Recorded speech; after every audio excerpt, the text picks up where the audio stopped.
Hi. Okay, Elaine, are you ready to stutter? Let's do it. Hi Jay, how are Hi. you? I am. Okay. My name is Jay Dedman. I guess today I wanted to talk about kind of being what it was like being covert and then kind of waking up to not being covert. How about I give a quick background of me? I mean, when I say covert, I mean those of us that stutter, some of us are able to hide it.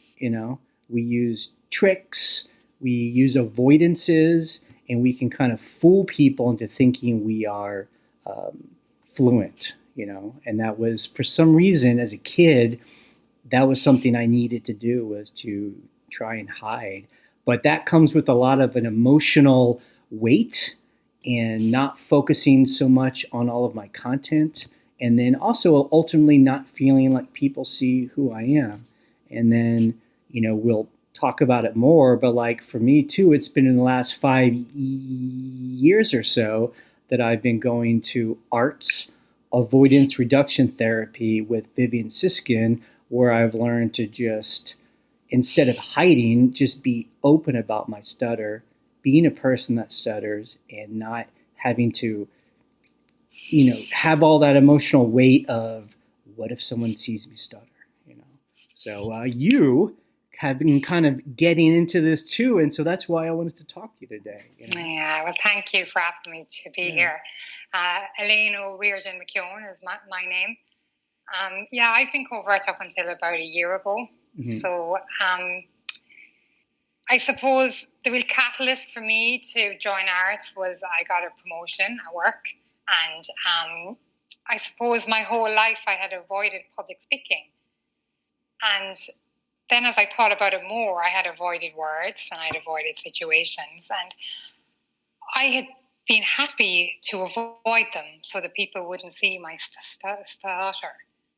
And it kind of has slowly dawned on me, like through the therapy and everything, that why was I okay with that? Like, why was I okay to miss out on maybe like certain job opportunities?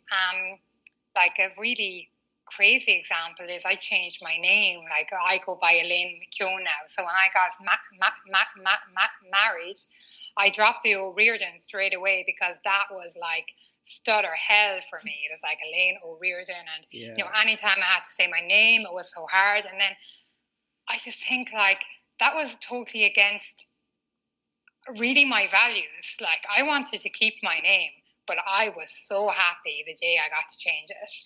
And when I think about that, I'm like, how scary is that? Like that, the pressure that I felt not to stutter, like not to take up that space, that extra, like it might be 3 seconds, that I decided to tell the whole world that I was so happy to change my name. And I was really looking forward to changing my name. And like, it's that sometimes comes back to me. I'm like, whoa, like what shaped me to go down that kind of narrow little road where, like, above everything else, nobody can hear this. Nobody can hear this repetition. And So and you, that's and that's, I guess, kind of like the ultimate trick, being able to change your name. Did that wear off, and did you start to stutter on your new name? No, and like I'm Oh, married 11 years now, and McKeown is always flowing for me. But like, easy. hopefully, I will start to stutter on McKeown. But I'm starting to sneak Reardon back in there with things. Even just little things, like people might say, "Oh, what's your maiden name?" And I would have always been like, "Sorry, what?" And I remember a friend of mine who I went to secondary school with saying, did you forget when that person asked you?" Like she was like, what was with you? So I didn't know what she asked. I But hate yeah. that when someone. I'm doing better these times, but when someone asks my name and I just couldn't get my name out, and people would always say, "Did you forget your name?" And I'm like, Yeah. you know. Yeah, there just isn't the space there for stuttering yet, Yeah. really. Like that space to just allow somebody the extra couple of minutes. Just sometimes it feels like it's not there. Yeah, and even a couple seconds, even it's not even that Yeah. long. Yeah. So I always like to ask people who stutter. Do you have people in your family who stutter? Is it any that you Yeah, know of? like I had an uncle, but nothing major. Like stuttering wasn't ever really discussed in my house growing up. Nobody really close to me that stuttered, but that's what I know of. Yeah. You know, because I think we both know that being covert, like, it's so hidden. You know, it's so hidden that it's hard. So like, from what I know, just like an uncle, but who knows? It's like families with alcoholism that run through the families. No one talks about it. You know, you just don't talk about that stuff. You know. Yeah. I think we talk about that faster than we talk about stuttering. That's definitely. True. Yeah, that would be discussed. And I think even it luckily, like, it gets a bit more understanding and maybe like, I don't want to use the word sympathy, but maybe a bit of empathy. Whereas I think stuttering sometimes just kind of falls into like a weird category where people think that you can just fix it. Yeah, I think that there's a lot of ignorance. Even people who stutter, I know me, no one told me growing up that I had this genetic disfluency, you know, this neurological disfluency. It's a real thing. It's not that I'm nervous. It's not that I think too fast. It's not that I need to breathe better, you know, all those things. Yeah. It's a real and thing. I think, and it's so freeing when you realize that, when it's like, that's just the way I am, like the way I'm wired. It's a diversity, like it's a neurodiversity. Like, it's like, oh wow, so freeing. Like, when I learned that, I was like, so it isn't my fault, because I definitely carried an awful lot of blame and an awful lot of shame around the way I spoke. Right. And if a little stutter popped out, ooh, how dare you? Yeah. I mean, I'm assuming you may be like me, where in my life growing up until I was in my 40s, I had never had anyone tell me it was okay to stutter, you know? Never, for me at least. It was always maybe not even a negative, like don't stutter. It was just silence. It was just kind of like this silent envelope around me, and it just felt like I needed to be shameful of what I was doing. You know, I suppose I did hear it was okay to stutter. You did? Yeah, I did. Good. I would have done a little bit of speech therapy, say, in my, I suppose, early 30s. I'm 39 now. And that was, I suppose, the speech therapist I went to then, I think she definitely did crack the door open for me for acceptance. And where I was at the time, it helped me, because I suppose she was doing acceptance. Now when I say it, it sounds like so wrong, but I was also learning fluency techniques. So it's okay to stutter, but here's how you don't stutter. So in a way, it's a confusing message to send, but I am grateful for that speech therapy, because I suppose everything comes to you when you're ready to hear it. And I don't think maybe at the time I was ready to hear you can stutter openly. You know, maybe it was the little gateway I just needed into like the open stutter world, that world of freedom and peace. I mean, I think you really bring up a good topic that, you know, if you're someone that stutters and you're hearing this, I mean, there's kind of like a spectrum of therapy. And there's like on one end, there's the fluency shaping, or the people who say, here's the solution to cure your stuttering, you know. And then on the other end, there's what we're talking about is more of like acceptance and just open stuttering and not avoiding. And, you know, for me, I tried that other end of the spectrum where I was hoping to solve my stuttering. I could get rid of it, you know. I could kind of jumble together enough tricks where no one would ever see me stutter and I would look fluent. And it just didn't work for me. It didn't make me happy. And now I'm on the other end where it's so much easier just to be a person that stutters. And when people meet me, they meet a person that stutters, and I just take the time I need to take, and everyone's fine with it, you know? And yeah, that shame's gone. Yeah, totally. And I think for me, it's been just moving away gradually from the emphasis on other people's thoughts and bringing the emphasis back into how I'm feeling, like that real feeling that I think everyone can relate to, that real deep feeling on the inside. And for me, by open stuttering and accepting myself as a stutterer or a stammerer, as we say in Ireland, like I feel like so much weight had just been lifted off my shoulders. Like I was carrying this thing, this big shame that I had to hide that was nothing to be ashamed of. Like, and somewhere along the line, I internalized that message that you just keep that a secret. And it was never told to me in words. Right.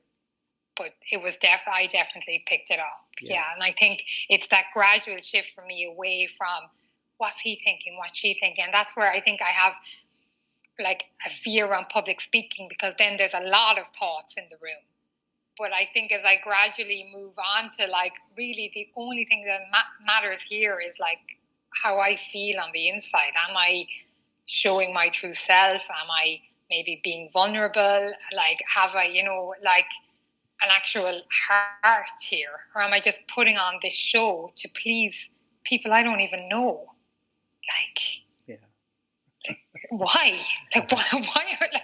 Yeah. I mean, and we're ultimately, no one really cares. It's me that cares, Like. Yeah, and like, definitely. And I suppose no one really cares, but like, it would be wrong to say society doesn't throw things at us. Like, because I think you said that before. Like, it's not that we haven't made this up. Right. Yeah, and it's just having, I suppose, that strength to move through the world and maybe think, right, this is an opportunity to educate someone that I can stutter and do this. Yeah. And it's not like overcoming. Like, I don't want to go with that overcoming because no matter what stage you are, no matter how much you're struggling, you can still do something more, than hide away. Yeah. I mean, you're right. It's, people, there's a stigma out there because if anything's different, and when someone is in a conversation and I stutter, I'm different than person that's fluent. And so, that's difference can be difficult. And I guess that's the whole thing, is just us being okay with the fact that we're different when we talk. Yeah. And I think for me, like, I've grown up so privileged, like, because I've never been an other. And maybe this was sent to me to give me a little lesson in life, like, because really everything else up to now has been fairly privileged, so in some ways I look at it like that. I'm like, you know what? Yeah, like. I mean, I said earlier something, I'm like, I told a lie. I said, I don't have any shame anymore. I mean, I guess that's kind of why we're talking, because we were emailing each other. And both of us are in that stage where we're these covert people who are now kind of coming out of the closet, and we're stuttering in front of, people at work and friends and family. And we both talk about it. It's still, there's a lot of shame in how to deal with that. And you even said something that I have thought so many times. I'm like, why do I want to put myself through this? I know how to hide. Just go ahead and hide and use all my tricks, and no one can see me, and I don't have to go through that. But I feel like then there's the other kind of shame, not the shame of people seeing me stutter. It's a shame of not being who I am, not saying what I want to say, and that shame is almost deeper, Definitely. Like, I think it's this, you get that short-term gain when you hide. And like, I'm not going to lie, I still hide sometimes. Like, if I've opened stuttered and lost that day and I felt maybe a good bit of shame, I'm like, you know what, like, enough is not enough for today. Tomorrow I'll show a little bit more. But I do know exactly what you're saying, because that long-term gain of open stuttering, like, cannot be underestimated. Like, that. And for me, there's that thing on the horizon that I just keep my eye to, where like, I'm like, one day I'm going to accept this 100%, and it is not going to, I'm not going to even blink, and it's going to be like, it's just going to, the stutter is going to flow out, and it's not going to take up any space in my mind. And I know I'm so much closer to that now than I was. Like, I started arts back in October. Like, I'm just so much closer to that feeling. Like, it's within grasp, where like I truly accept that I stutter. Like, that's like, and now, yeah, I still do the little bit of hiding if I'm in a really hard situation. And then I think as well, it's habit. Like, I might turn around and say, I hit there, I didn't mean to hide. Or I avoided that word, I didn't mean to avoid that word. But I think, like, I give myself grace for that. Like, that's okay.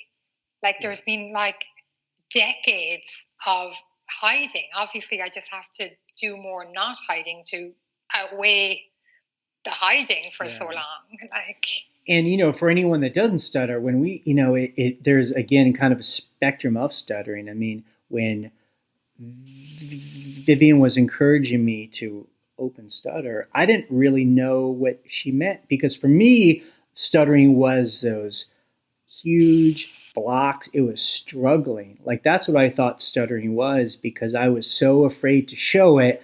If it ever was even coming out, I'd be trying to stop it. And that's why you would see someone like me just chewing on a word because I'm struggling.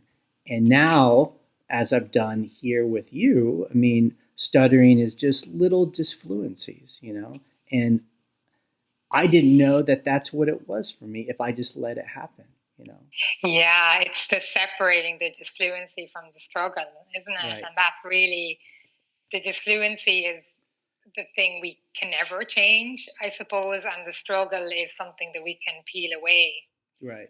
Because I still have struggle, but yeah. Yeah, I mean, the struggle is me avoiding, like, it's that push pull, like it's just, I'm trying to get this word out, but I don't want you to see this, and that's why it's happening, instead of just like, let it happen, and then just move forward.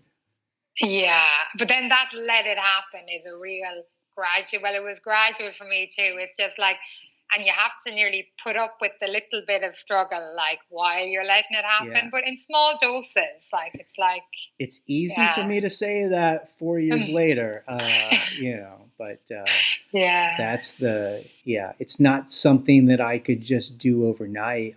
But as an adult, that's something I had to learn, because I just hadn't really learned how to do that growing up.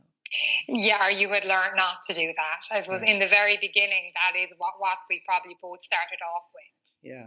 Like, I know my mother said to me that she knew I stuttered, say, very young. And it was when I went to school, it was pointed out to her. But she said she never really noticed it.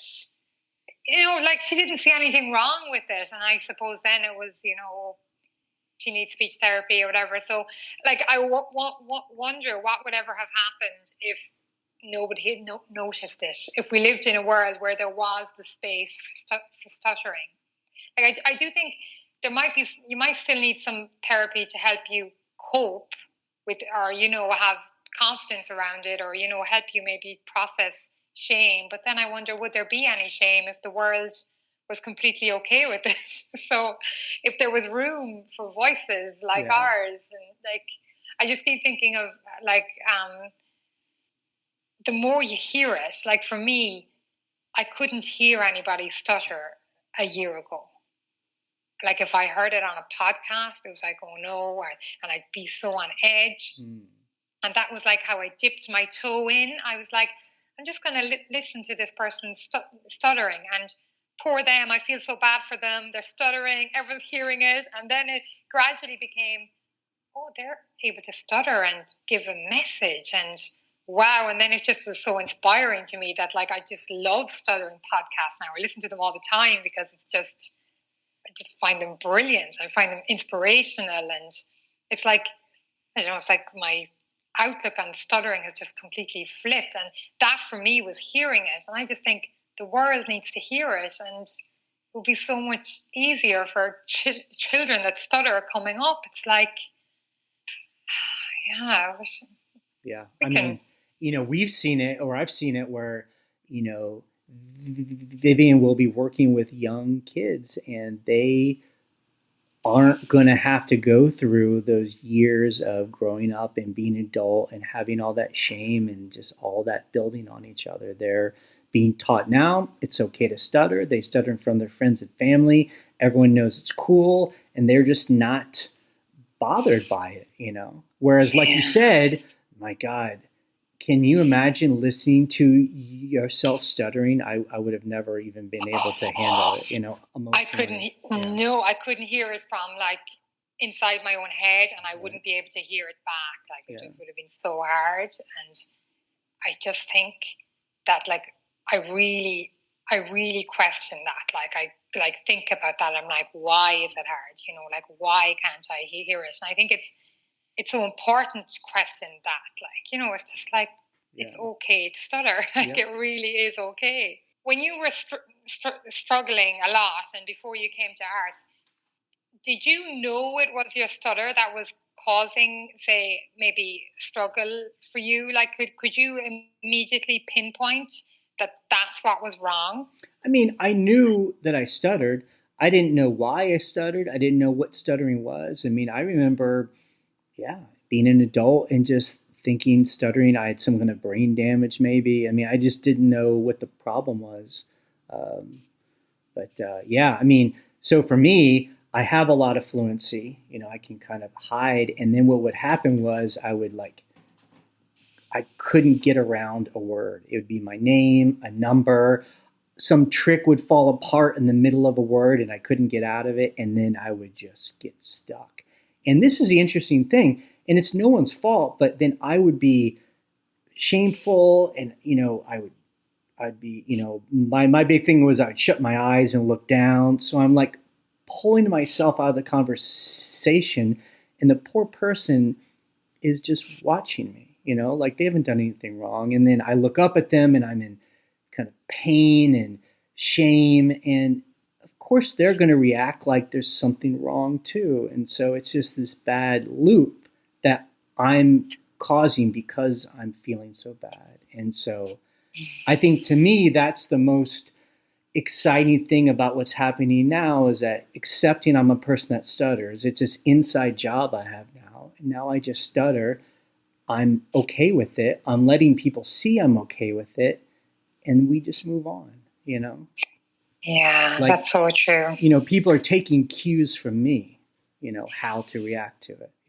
Yeah, it's educating people, isn't it? Because when you do stutter, when you look someone in the eye and you stutter and you smile and you continue with the conversation, for me, I feel so much better anyway. And that's kind of where I just keep like to pivot back to myself and how I feel. Maybe it's a selfish thing because I'm just like, I've thought for so long about the thoughts in other people's heads that I'm just like, I don't want to think about them anymore. But for me, it's like, whoa, I got to continue with that conversation and I got to stay in it and listen to what they're saying. Like for me, I couldn't listen to what somebody else was saying because I was so vigilant of what I was going to say next and what word, like that hyper vigilance of like, oh no, I might get trapped. Like there might happen, like obviously I can substitute words till the cows come home. I'm excellent at this, but it might fail me. And like that constantly being on edge, like as if there was something wrong with it. And all you're talking about is like how your weekend went. It's just like something so trivial, but the stakes feel so high. They might ask you exactly the place you went to, and then like you're doomed. Yeah. When you were coming up and just in your life, were you ever around other people that stuttered? Not really, just my uncle. Yeah, and he was a really, really good uncle and a very, very kind man. And we used to holiday with him and his family. Like they lived 2 hours away from us. So back then, I suppose in Ireland, people didn't really go abroad, and we went to our cousins for 2 weeks in the summer, and they came to us. And I suppose he was the type of dad that was like the dads of today. He spent time with us. He brought us out cycling. He, just was there every evening, was there at the weekend, was bringing us for spins to parks to see things. And he was like, stuttering was a part of him, but like he was so much more than that, so much more. How did he stutter? I mean, he was pretty... you'd hear it. Like, I think he had a similar pattern to me, like a repetition pattern, which like was a sign of struggle. I know now, because when you open stutter, you actually don't do that thing that I'm doing there, like that, repeating the word a lot. That's, I suppose, what we were talking about earlier, the disfluency versus the struggle. So I suppose on a deep level, he was struggling, but he was definitely not covert. And he achieved everything in life, and he did really well. So, but I suppose I'll never know the toll maybe it took on him, because I know it took a big toll on me. He's passed now, so like we'll never get to speak about it. But he isn't alive anymore. No, he died last year. Yeah, so yeah, it's a pity, because I'm just like, now that I'm coming up to this, I'm like, I could have maybe said, let's talk about spoken to him about it. Yeah, but it's interesting. I don't really remember being, meeting many other people that stuttered, and if I did meet them, kind of just out in the world, I did not want to be around them. I didn't want to talk to them because they were reminding me of who I was. And I remember when I started therapy, being in a room full of people that stuttered. It was very overwhelming and kind of scary and amazing, and meeting people who were looking right at me and stuttering. It was just, I couldn't believe it, Yeah, I think when you see somebody stutter confidently, you're like, whoa. Yeah. Like, that was just like... I suppose I had come across a good few people that stuttered, and then we would have had a politician, Princius de Rosa, and he stuttered, so he was that's right. TD, like, so, and it was accepted. I remember as a child, like, him just being another politician, really, like, I don't think anybody... Like, which shows how good society actually can be if, like, I just would believe it. Yep. Like, he went out there and, like, publicly spoke, like, did all the things that you have to do, like, spoke on the Dáil, did everything. And I think, I never remember hearing anything about his stutter. Nobody really commenting that he, like, we'd say stammer. Nobody saying, oh, his stammer was X, Y, and Z. It just was a part of him. Yeah. And I think it's how he carried it as well. He just... Yeah. I mean, like I said, I think the public, just people, individuals, I think they just take cues from us, If I'm looking at them and if I'm stuttering, talking, and I'm cool with it and we're just going and we're talking, they don't care. If I'm hiding and struggling and feeling shame and looking worried, and then people think there needs to be something to be worried about, So. Yeah, and it's what you go through yourself as well. I think when you're hiding and doing all of that, like, it's like that feeling, that just like this trapped, and it's so like constricting, and it's just like I just feel like if I'm hiding, it's like I've just put myself into this dark little horrible space. And then when the stutter is like, when I stutter openly, it's so expansive, and it's just like, I remember one day just getting like this weird visual. I was like, this is like this yellow light, like, it's like, whoa, I'm filling up the room here with this. And it's like, I was just thinking, it can be this positive thing that you fill up the room with, and that, is part of your speech. And maybe, the way Chris Constantino talks about stuttering gain, and it's like, maybe there's a little positive to this. Maybe I can, entertain the idea that this isn't the worst thing in the world. Yeah. Like, it's right. Yeah, nice one. So to kind of wrap things up, so now where you are, you're starting to open Stutter, and like you, I don't, I still do tricks, if I need to, if I want to, I have permission to do anything I want. How are you dealing with shame? Does it come and go? Or you? Yeah, it comes and goes, definitely. I have a lot less shame. I think I used to feel an immediate shame every time I stuttered. So it would just be like this, like immediate, like, oh my God, how did you do that? So that now is gone, and if I stutter, I'm like, that's okay. Well done, basically. So, but I still have a long way to go. Like I still get anxious over speaking situations. It's still there. Like it's still ingrained in me. I think when I speak to people who I used to be covert around and then I stutter, that's hard because I think like friends maybe might. I'm thinking about how they're feeling, and I'm thinking they must think what's wrong with me. But I suppose I just keep bringing it back to it's not about the thoughts in their head, like it's not, and like it's about how I feel. So yeah, I feel like the shame is definitely, say the shame, if I did it in colors, the shame was a really dark black, and like it's lightened up to kind of a light gray, and some days there's blue skies, like, and it isn't there, and that feels so liberating. Like it feels like freedom. I suppose I felt in the beginning, like with this, I kind of moved into this state of peace, and that's the only way I could describe it. I was like, I'm finally feeling okay, and that it's not my fault, and that there is some peace here. Like it was really like I felt I was having so much struggle. I felt like I was at war nearly, and then it moved into this peace. But now I feel like I'm going from that peace, and I hope like to this kind of freedom. And it's like the doors keep opening, and I just keep like following them. Like, okay, just one step at a time, just keep going. And like obviously some days I'll have like an awful day and I'll feel bad, but it's like that's okay. Just show up again. And like it's really in the doing. Like I think I stayed in my head for so long with the thinking and thinking things over and over. And I suppose the way we do the assignments for arts, like it's the go out and do something this week.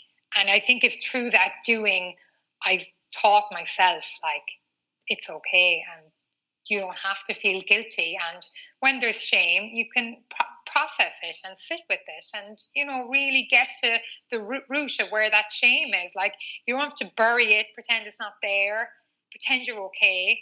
Like, no, like, because it's been hard. Like, it's been hard to move through the world as someone who stutters. Like, it hasn't been easy, but, like, I think I'm able. Yep. Yeah, and I think everyone who stutters is able. Like, we've gotten this far. Like, we're definitely able. Yeah. And how about you, Jay? Yeah, no, I loved everything you said because it really is. I've just have such deep ingrained grooves, and that shame is so easy to fall into, and it really is the act of doing. And every time I get into a situation, my brain tells me, you better be shame. There's going to be a lot of shame here. You're going to feel it. And I have to always just tell myself, let's get it out of that groove and start a new one. And that, I don't have to be ashamed, and that stuttering's a success, it's God, 5 years ago, if someone told me that, I would have just punched them in the face. It's like, stuttering isn't something I should be happy about, but these days I try to be. Like if I can show someone my stutter in a positive way, I'm so happy, because I've shown someone who I am and I've allowed them to see me, and it's such a wonderful thing. Something I never thought it was even possible. Yeah, because it's so brave. Like you're showing somebody such a vulnerable part of yourself, and you're being brave, and that feels good. Yeah, and, and it's a good thing. But it really is a day-to-day thing, and we're we're not just people that stutter, we're people with jobs and relationships and problems and everything else in our life that, brings other feelings too. And it's all mixed up, and it's just, you have to do it. Yeah, definitely.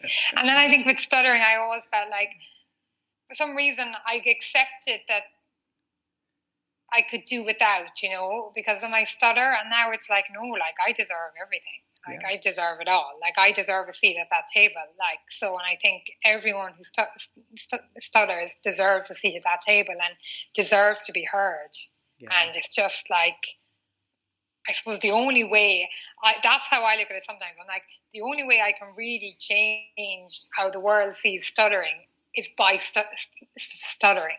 It's the only, like, I can talk about it fluently. That's easily done. I can talk about how I used to stutter or how I overcame stuttering. Yeah. The actual act of stuttering in front of somebody and looking them in the eye and being there in it, like, that's an act that I can do. Like, and I think doing that will change people. I think it will change society, So that's what I want to do. Okay, I think that's a mic drop. All right, well, we'll end this, and hope anyone that's stuttering, keep doing it. Keep stuttering. Yeah. It's more than okay to stutter. Bye, Jay. Bye.